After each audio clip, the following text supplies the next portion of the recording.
So where would you start? I come back to it. Where would you start? Because, you know, the fact is we still are in the midst of a COVID-19 pandemic. We're not one of those fortunate countries that has emerged out of it. Do we wait till the numbers, the so-called flattening of the curve takes place to take some of these decisions? Because many of the companies one speaks to say their problem at the moment, and you mentioned some of those sectors, restaurant, cinema, service sector, but we could talk about aviation and other sectors. They will need some kind of normalization before they can actually start recovering. So what is that? Is there a sort of sweet spot at which you have to start many of the processes that you're speaking of? Well, you know, on the issue of relief for households and for MSMEs, that should be ongoing. The issue of you know, how do you open up once a decision, and I don't want to second guess the experts on how they decide, but once you decide, there's so many things that have to be put in place to make sure that you have a safe opening. And I mean, the temptation is to flood the system with a whole set of rules that some bureaucrat somewhere has to approve, and that is going to make the process even more difficult. So we need to think about how do we structure a process of reopening, which is relatively light in terms of bureaucratic approval, but careful in terms of making sure that we have some containment, some safety at the workplace. This includes, for example, transport to the workplace. How are workers going to get there? How are we going to make sure that there is checking and testing at the workplace, and that the virus doesn't get carried back to the home? So you know, all the things that the experts have emphasized, the testing, the checking, but also we need to make sure there's coordination across the supply chain. I mean, some supply chains are spread across India. What if you have a supply in Delhi, which is closed down right now, while the factory in Haryana can start up? So we need to think through all this, and there has to be more coordination structures built up to make sure this opens up quickly, and a lot of one-stop decision-making structures put in place. But this is, again, opening is going to be a tremendous management process, as management heavy as a process of locking down. People say it's easier to lock down than open up. And you, in your last book, The Third Pillar, spoke interestingly about three pillars. There was the market, there's the state, and there's community. Now, who takes the responsibility of actually ensuring that the opening up takes place in a manner that protects lives as well as sort of ensures livelihoods? The role of the community, do you believe that will become more and more important? It can't just be left to the market or indeed the state. Well, I think you see a lot of community action already in India as we deal with the effects of the lockdown. I mean, there are some very heartening signs of voluntary agencies stepping up, providing succor and relief to immigrants, to the migrants, and we have a lot of, you know, households and people sort of going out and feeding some of these hapless migrants directly. So, you know, on the one hand, there are lots of very, very heartwarming stories of what India can do when moved to do it, and I think that that's one example of the community at work when the market has broken down, when the state is not delivering at that point. But I think as we go into the opening, I think the decision is best left decentralized, based on local conditions, based on local capabilities. But also, I think there will be a continuing role. I mean, one of the things you see in China is communities themselves are monitoring any further spread in the virus by checking people coming in, going out, by you know, bringing sort of the attention of authorities to places where there are outbreaks. And I think the community can play a big role in the reopening. But it is important that the decision be decentralized. At the same time, we need some national parameters on how this happens, so that, you know, you don't have you know, some communities where it's rampant and those communities are barricaded from the rest of the country. So we need some sort of national coordination here are the conditions under which you can open up or you should open up. These are the things you should pay attention to. The rest is left up to you, but here are the things you should try and ensure as it opens up, including transport, hygiene, etc. The reason I'm also asking you this, and this is a point you've also referred to at times in your books, is that this is also being seen, Dr. Rajan, as a period where inequalities are rising. We're seeing rising inequalities. In any case, a recent report suggested that 20 companies accounted for 70% of India's corporate profits. But in general, there's a fear across the world, not just in India, that a pandemic of this kind can only widen inequalities. Is that a fear, a concern, and therefore, who plays a role in trying to sort of ensure that those inequalities, how do you ensure those inequalities are actually lessened in any way? I think for sure the effects of the virus are felt most by the people least able to bear it. I mean, we see it in India with the migrant population being hit hard, but we also see it with the poor population, the population living in crowded slums. We're seeing it in the United States with the rising social tensions, aren't we? We're seeing in a way in the United States as well. It's in every country, and in the United States we see it with the emergence of racial inequality or the heightening of attention to racial inequalities, but it's also economic inequalities. Who are the people working out there in contact with the virus on a daily basis? They are the poor, lower middle class people working in the shops, working as policemen, working as bus drivers, and who are the people sitting at home and able to work at a distance? People like me who have a college education. So this is true across the world. It's true in India, where you have the upper middle class sort of safely in their apartment buildings, but while their help live in more crowded environments. So I think this, and also the inequality of the system. You just started this news broadcast with a policeman assaulting some person because they didn't have a mask. I mean, that is brutality, and it is something that I think is again unequally felt across the country. So I think the important thing to think about is how do we remedy these inequalities? And a lot of it has to be about going back to the basics. How do we bring economic activity to more deprived areas? In India, for example, how do we bring more economic activity to rural areas, to the villages? How do we increase the productivity of agriculture? How do we open more rural industries? How do we ensure that the fruits of development are felt through the country and not just in Mumbai or Delhi? Those are things that require a focus on education, on health, on infrastructure, all of which are medium-term issues, but this crisis just heightens the need to spend more time thinking about how we do it. You know, the fact is that perhaps in the crisis then is an opportunity to in a way eliminate some of the regional inequalities that have crept in, as you say, perhaps find the migrants who've gone back home jobs in the area where they've gone back. You know, the states like Bihar and UP have traditionally lost out.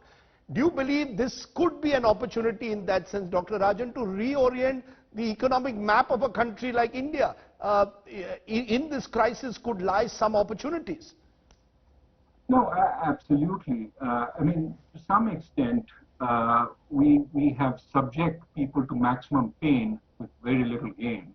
We need to do the opposite. Use this to create more gain for people. Now, again, I want to emphasize, it should not come at the expense of more immediate things we need to do.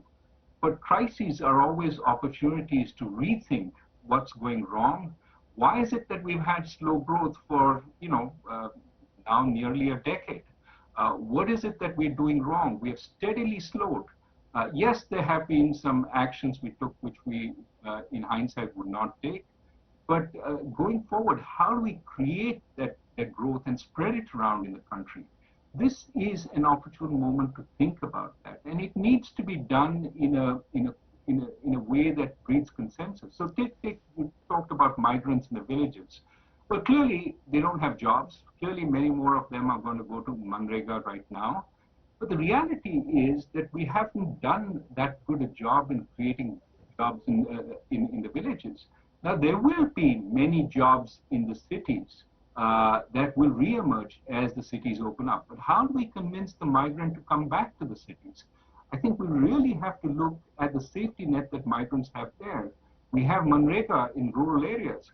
What kind of insurance program do we have in urban areas? How do we put that in place while, in a sense, still giving appropriate incentives for people to work? We need to think about that very hard.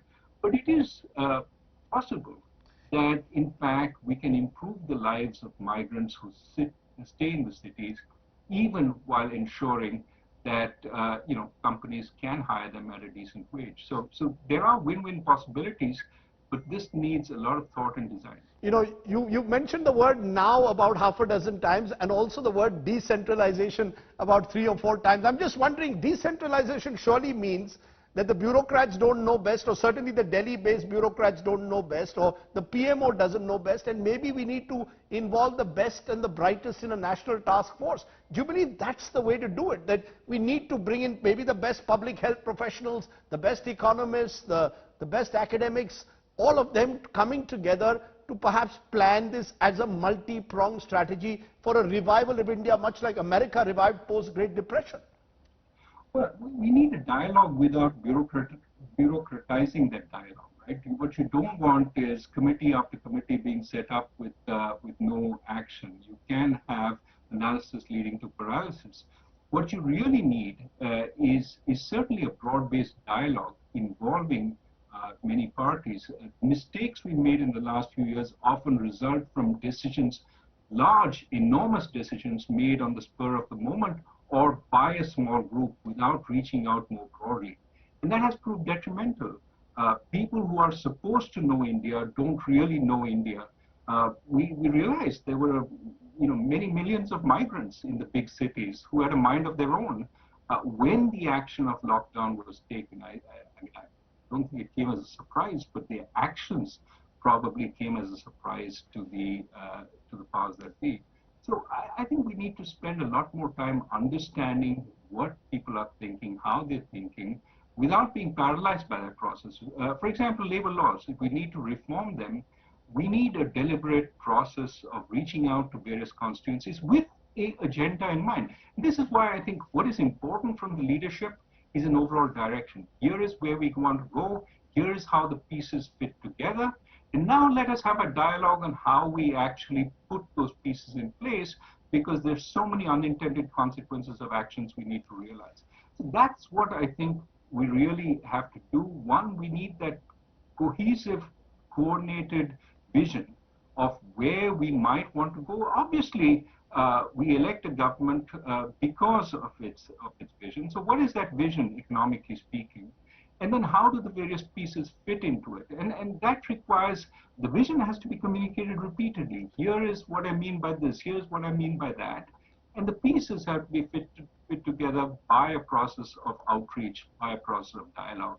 That, to my mind, will set a new direction for the country. So what you're saying in a way is it's not just about buzzwords, because there are nice buzzwords. Atmanirbhar Bharat is a nice buzzword. It's unobjectionable. But you're saying you need to give some kind of a meat to it, some kind of muscle to it, so that everyone is on the same path. Am I correct? That's what you're looking for? Because at one level you say you're going to encourage FDI, and then you say, I want an Atmanirbhar Bharat. And sometimes that leads to confusion. I think what you need to do, I said earlier, you have these plans, you have to constantly see if the plans are working as you intended them to, and make adjustments if necessary in terms of what you've announced.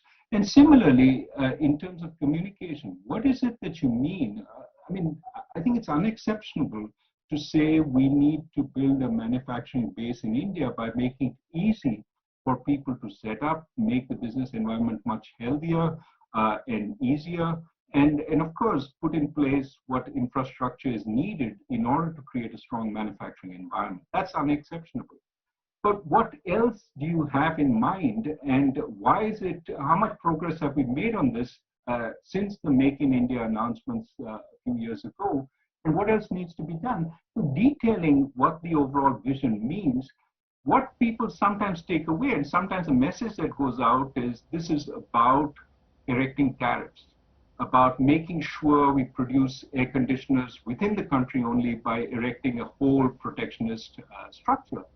And clearly, at least from what the finance minister was saying at the beginning of this program, that's not the intent. Well, we need to communicate more clearly what is the intent, what are the things we need to change.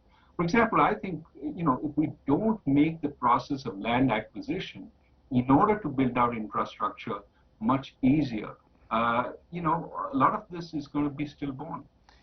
Because there is much talk at the moment of how China's loss or China's seeming predicament at the moment could be India's opportunity as an alternative manufacturing hub, as a supply link hub. Do you believe that's really possible? Will we need dramatic changes to actually even imagine of being that 5 trillion economy as we keep talking by 2024 and now a competitor to China? Are these again buzzwords, one-liners that we need much less of and more of hard decision making? I think we need to, again, send a coordinated message that we're open for business and that we welcome foreign investment. Now, the statement that we welcome foreign investment doesn't sit well with some of the actions we've taken against foreign investors in the past. So if in fact we are saying we're different, we're going to be more welcoming now, what structures are we going to put in place in order to protect the foreign investor from random decisions taken on the spur of the moment or in response to vested interests pushing those decisions?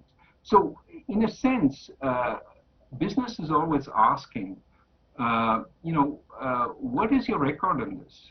And if they don't find an adequate record of being open, laying out what you intend to do and following through on that, then they're a lot more suspicious. Oh, so-and-so invested $10 billion and you treated them really poorly. And these are long-term investments. So they want to get a sense that you're welcoming, you're open. And I think attacks on foreign business don't help. And this is why, again, sending a broader welcoming message and making sure these small irritants, which get sometimes blown out of proportion, but which it's important to quell. I mean, for example, there was a news item which was going around that we were buying Indian from our canteens. Well, that's an irritant. Similarly, the statement that we would not export hydrochloroquine coming just when the US president said, oh, this is a wonderful drug. I mean, we can avoid those kinds of statements because we had to retract them, but they also did the damage that India was being sort of protectionist about its exports also. So we have to be careful about the message we're sending and send a broader message of welcome if we want to draw some of the supply chains that now are looking for new homes. Let me ask you, therefore, in conclusion, how have you in these last 3 months handled life in COVID-19 times, and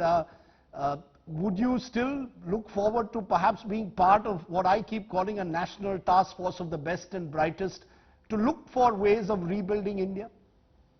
Well, look, I mean, the dialogue on how to rebuild India continues regardless of whether, you have a place in the official hierarchy or not. So I've certainly been part of that dialogue and that continues. So I have no worries about that. I think on the issue of, the lockdown, I have been singularly fortunate in that my children have been forced to come back home and work, on their education at a distance, which is good for me, not so good for them. They have to endure their parents, and I think they're about at the end of their leash. But so far, so good. So far, so good, Raghuram Rajan. It's been so far so good to have you. And I think that buzzword that you've given us is now. Whatever we do, we've got to do now. And I presume by now you mean within the next 3 months. Well, I used to use yesterday. We should have done it yesterday. I won't use that. But I think the urgency of the moment is tremendous. That's right. It's that urgency that you've highlighted, and I appreciate you coming and talking with such candor and sharing your insights to us. Stay well, Mr. Rajan, Dr. Rajan there. Enjoy your children and enjoy this downtime. You won't have too much of it in life in the future. I guess you'll be scurrying around the world. But thanks for joining us and giving us your Vision 2020, as we are calling it. Thank you very much. Thanks very much.